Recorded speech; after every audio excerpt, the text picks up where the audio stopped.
Hello guys, तो भाई आपका स्वागत है मेरे यूट्यूब चैनल पे। तो भाई अपना जो है इस वीडियो के अंदर हम सेक्शन डी सॉल्व करेंगे और अपना जो है मॉडल पेपर जो है कंप्लीट हो जाएगा। ठीक है भाई, तो अपना फर्स्ट क्वेश्चन देखिए आज की वीडियो का जो आपका 18th क्वेश्चन है सेक्शन डी का। ठीक है भाई, ये 4 मार्क्स का है। From a point on the ground the angle of elevation of the top of a 10 metre tall building is 30 degree. ठीक है भाई, a flag is hosted at the top of the building and the angle of elevation of the top of the flag staff from point P is 45 degree. तो length of the flag staff बताओ and the distance of the building from the point P बताओ। ठीक है, √3 की value given है 1.73। तो देखिए अपना 18th क्वेश्चन है इसके अंदर कह रहा है from a point on the ground the angle of elevation of the top of a 10 metre tall. ठीक है, बिल्डिंग, तो एक बिल्डिंग है 10 मीटर टॉल और ये आपका क्या है, ग्राउंड है। ठीक है, ये आपकी क्या है, 10 मीटर टॉल क्या है, बिल्डिंग है। ठीक है, फ्रॉम ए पॉइंट पी, एक पॉइंट पी से जो angle of elevation of this building के टॉप का कितना गिवन है, 30 डिग्री। तो ये वाला एंगल आपका कितना हो गया, 30 डिग्री हो गया। ठीक है भाई, तो यहां से हम क्या निकाल सकते हैं भाई, ये डिस्टेंस निकाल सकते हैं इसका फुट ऑफ द बिल्डिंग से, जो हमें पूछ रखा है क्या, distance of the building from the point P. ठीक है भाई, तो मान लो ये डिस्टेंस हमने मान लिया डी मान लिया। ठीक है भाई, तो यहां से मेरे क्या लिखूंगा, tangent 30 is equals to 10 metre upon में डी। टेंजेंट 30 कितना होता है, 1/√3 होता है।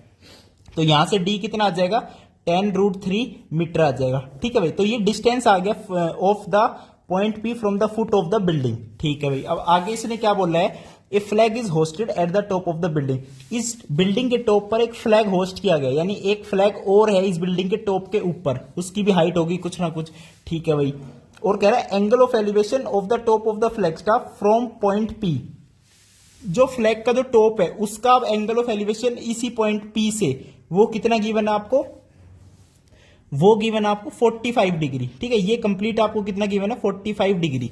अच्छा जी, तो length of the flag staff बतानी है। ठीक है भाई, अब देखो जब एंगल 45 डिग्री दे दिया, तो जब आपको पता है जब एंगल 45 डिग्री होता है तो हाइट और बेस की लेंथ सेम होती है, क्योंकि टेंजेंट 45 1 होता है। तो जो डिस्टेंस हमने डी निकाला है 10√3, तो वही क्या है, फ्लैग स्टाफ के टॉप से लेके बॉटम तक, यानी जो बिल्डिंग का बॉटम है, ये पूरी हाइट कितनी है आपकी, 10√3 है। ये कितनी है, 10√3 मीटर है। लेकिन हमने बतानी है only the height of the flag staff, यानी जो लेंथ है आपकी, length of the flag staff वो कितनी होगी, 10√3 माइनस 10 मीटर। तो मैं यहां पे लिखूंगा the length of flag staff, length of flag staff is equals to, ये कितनी आएगी अपनी, 10√3 माइनस 10 मीटर। ठीक है, अब यहां से आप 10 कॉमन ले लीजिए, √3 माइनस 1 मीटर आ जाएगा। अब √3 की वैल्यू आपको दे रखी 1.73, तो ये कितनी आ जाएगी, 10 इंटू में 0.73 मीटर। तो ये आपका आ जाएगा 7.3 मीटर आपकी क्या आ जाएगी, length of the flag staff. ये आपका क्या हो जाएगा, आंसर हो जाएगा। ठीक है भाई, अब इसमें क्या है, आपको हर एक सेक्शन डी के अंदर जितने भी क्वेश्चन है आपको हर एक में ऑप्शन दिया गया है, या तो ये वाला कर दो या ये वाला कर दो। आप दोनों कर सकते हो, कोई दिक्कत वाली बात नहीं है। अब देखो इसका सेकंड पार्ट जो ऑप्शनल है वो देखो क्या कह रहा है वो भी सेम आपकी एप्लीकेशन ऑफ ट्रिग्नोमेट्री बेस्ड है। And as observe from the top of a 75 metre high light house from the sea level. भाई सी में क्या है, एक लाइट हाउस है। ठीक है, वो कितनी हाइट है उसकी, 75 मीटर है, और उसके जो टॉप से है वो ऑब्जर्व किया गया है। क्या ऑब्जर्व किया, the angle of depression of 2 ships are 30 degree and 45 degree. Okay, if one ship is exactly behind other on the same side. देखो ये वाला सेकंड पार्ट है इसका। भाई सी के अंदर मान लो ये सी है, ठीक है, यहां पे लाइट हाउस है, लाइट हाउस की हाइट आपको कितनी गिवन है, 75 मीटर गिवन है। अब इसके टॉप से ऑब्जर्वेशन की जा रही है। ठीक है, ऑब्जर्वर जो है लाइट हाउस के टॉप पे बैठा है। अब ये समुद्र ही समुद्र है, सी है, तो जो 2 शिप्स है वो एक ही साइड है, एग्जैक्टली बिहाइंड द अदर, एक दूसरे के आगे पीछे ही है, और जो है एक ही साइड है, सी के अपोजिट साइड नहीं है। तो एक शिप मान लो ये है, एक शिप मान लो ये है। ठीक है भाई, कोई दिक्कत नहीं। अब उसका एंगल ऑफ डिप्रेशन दे रखा है, एक का 30 डिग्री गिवन है, एक का 45 डिग्री गिवन है। ठीक है भाई, one ship if one ship is exactly behind the other on the same side, find the distance between the 2 ships. ठीक है भाई, अब डिस्टेंस निकालना है दोनों शिप्स के बीच में। अब देखो एक का एंगल ऑफ डिप्रेशन कितना गिवन है, 30 डिग्री, तो ये वाला एंगल कितना हो जाएगा बताओ, एक ये वाला एंगल हो गया डिप्रेशन वाला। ठीक है भाई अब देखो तो ये वाला आपका एंगल कितना होगा 30 डिग्री, ये वाला कितना होगा 45 डिग्री। भाई जितने दूर जाओगे ना आप ऑब्जर्वर से उतना ही आपका जो है एंगल क्या बनेगा, कम होता चला जाएगा।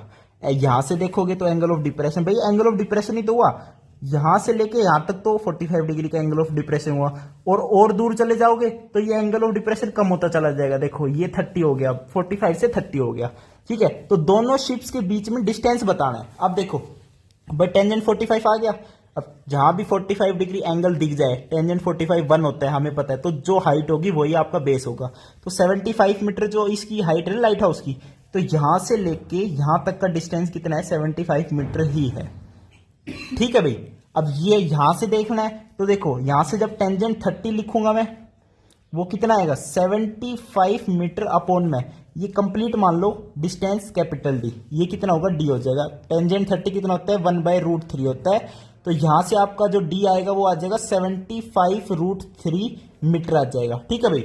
अब हमें निकालना है distance between the two ships, वो कितना आएगा d माइनस 75, डी कितना है 75√3, तो 75√3 माइनस 75 मीटर, ये आ गया आपका, ये आपका क्या आ गया डिस्टेंस आ गया। अब √3 की वैल्यू यहां पे आपको गिवन ही थी, तो आप निकाल सकते हो 75 इंटू में 0.73 मीटर, इसको सोल्व भी कर सकते हो, या फिर आप आंसर आपका ऐसे भी छोड़ सकते हो, ठीक है, क्योंकि यहाँ पे दे नहीं रखा कि आपको प्रॉपर इसका आंसर बताना। ये आपका क्या है करेक्ट डिस्टेंस है दोनों शिप्स के बीच में, ठीक है भाई।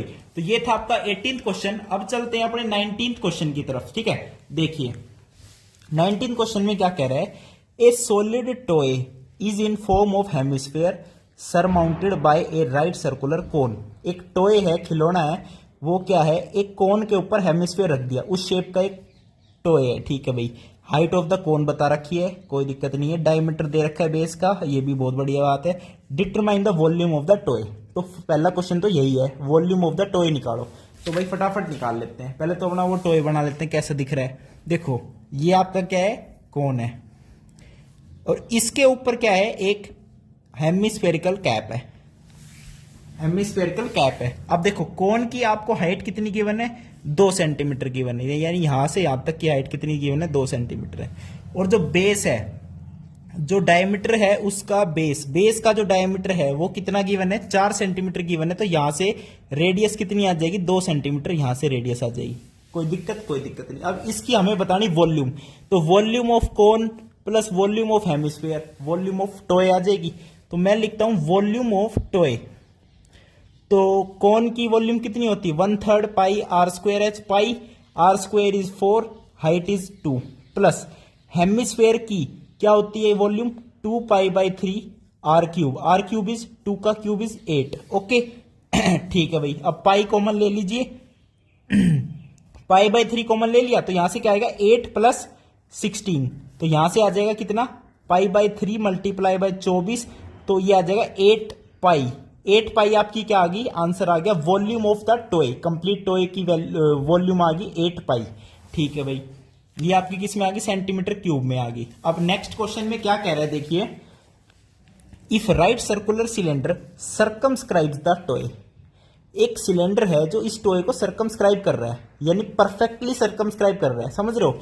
तो find the difference of the volumes of the cylinder and the toy, cylinder की वॉल्यूम माइनस टॉय की वॉल्यूम निकालनी है। अब टॉय की वॉल्यूम तो निकाल चुके हैं, बस सिलेंडर की वॉल्यूम निकालनी है। अब सिलेंडर की वॉल्यूम के लिए हमें क्या चाहिएगा, सिलेंडर की हाइट चाहिए और उसकी रेडियस चाहिए।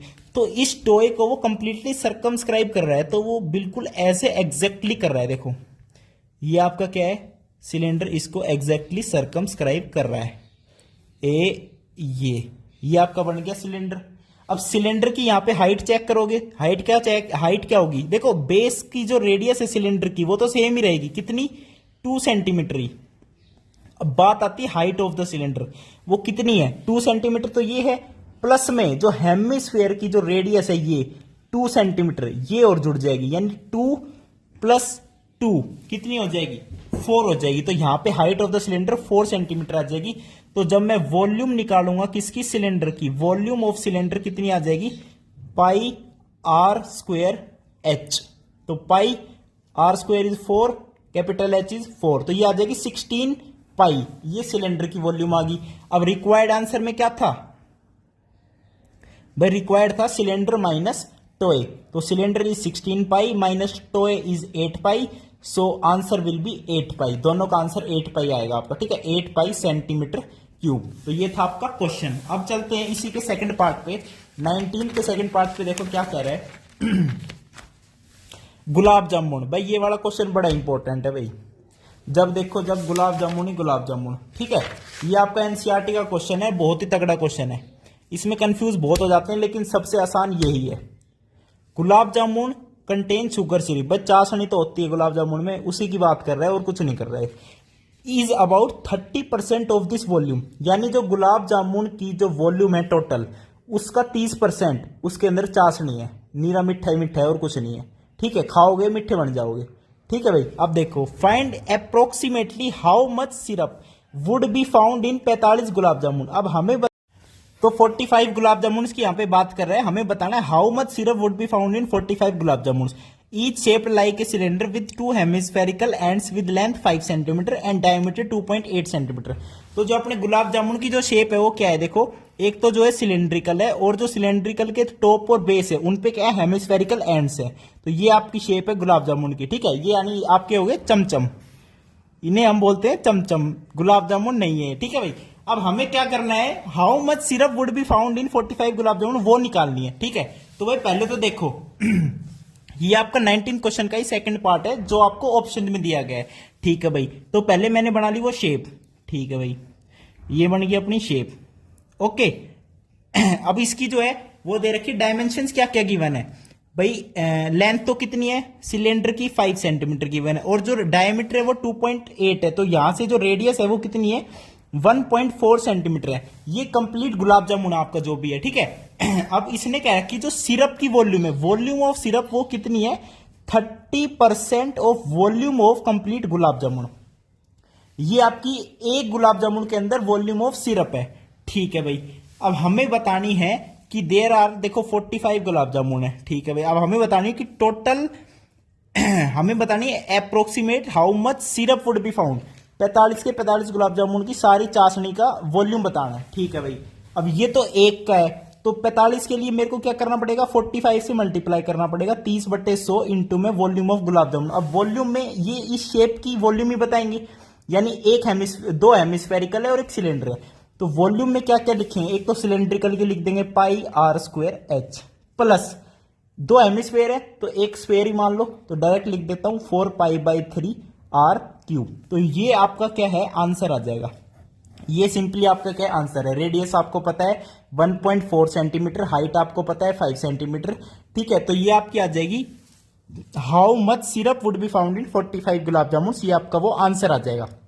अब चलते हैं नेक्स्ट क्वेश्चन पे। देखिए 20th क्वेश्चन देखिए क्या कह रहा है।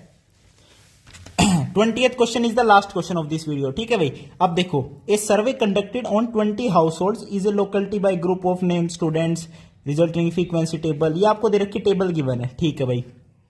टोटल 20 हाउस होल्ड से आपको दे रखी है, ठीक है भाई। तो आपको यहाँ पे मोड की वैल्यू बतानी है। अच्छा जी, ये आपको फ्रीक्वेंसी गिवन है। देखो सबसे पहले बात, जिसकी हाईएस्ट फ्रीक्वेंसी है वो अपनी क्या हो जाएगी, मॉडल क्लास हो जाएगी। तो 3 से लेके 5 तक ये अपनी मॉडल क्लास हो चुकी है। अब मॉडल क्लास अगर ये हो चुकी है तो इसके पीछे वाली F0 होती है, ये F1 होती है, ये F2 होती है, समझ गए। ये आपको मैंने F0, F1, F2 की वैल्यू भी बता दी। अब मोड का सिंपली मैं आपको एक फॉर्मूला बताऊंगा, वो इसमें पुट करके आपका आंसर निकलेगा। Question number 20, mode is equals to L plus F1 minus F0 upon में 2F1 minus F0 minus F2 into में H। अब मॉडल क्लास आपको मैं बता चुका हूं कौन सी अपनी क्लास, मॉडल 3 से लेके 5 है, जिसके अंदर फ्रीक्वेंसी 8 है, पीछे वाले की 7 है, आगे वाले की 2 है। अब L लोअर लिमिट कितनी है, 3 है, L की वैल्यू पता चल गई। H क्या है, डिफरेंस 5 माइनस 3 2, ये भी पता चल गया। F1 क्या है, ये तो होती है आपकी F1 जो मॉडल क्लास की फ्रीक्वेंसी है, यानी 8 है, पता चल गया। F0 कितनी है, 7 है, पता चल गया। F2 कितनी है, 2 है, पता चल गया। सब तो बता दिया आपको, फॉर्मूला बता दिया, सारी वैल्यूज बता दी, बस इसे सोल्व करना है और आपकी मोड की वैल्यू ऐसे झटक देने से निकल जाएगी, ठीक है। अब इसी का ही आपका जो है सेकंड पार्ट देखते हैं, ठीक है।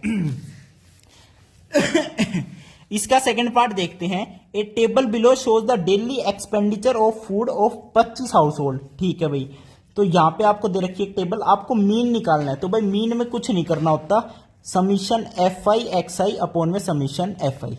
अब मीन के आपके पास भाई स्टैंडर्ड डेविएशन भी होता है, एज्यूम मीन मेथड भी होता है, लेकिन यहाँ पे ऐसा कुछ नहीं दे रखा, बस आपको सिंपल मीन निकालना है। तो आप क्या करो, एफ आई लिख लो, एफ आई आपको गिवन ही है 4 5 12 2 2, और एक्स आई निकाल लो, यानी 100 प्लस 150 बटे 2 एक्स आई इसका आ जाएगा, 150 जमा 200 बाई 2 इसका एक्स आई आ जाएगा। ऐसे सबके पर्टिकुलर एक्स आई निकाल लो, फिर एफ आई एक्स आई निकाल लो, उनका समीशन कर लो, divided by summation F I.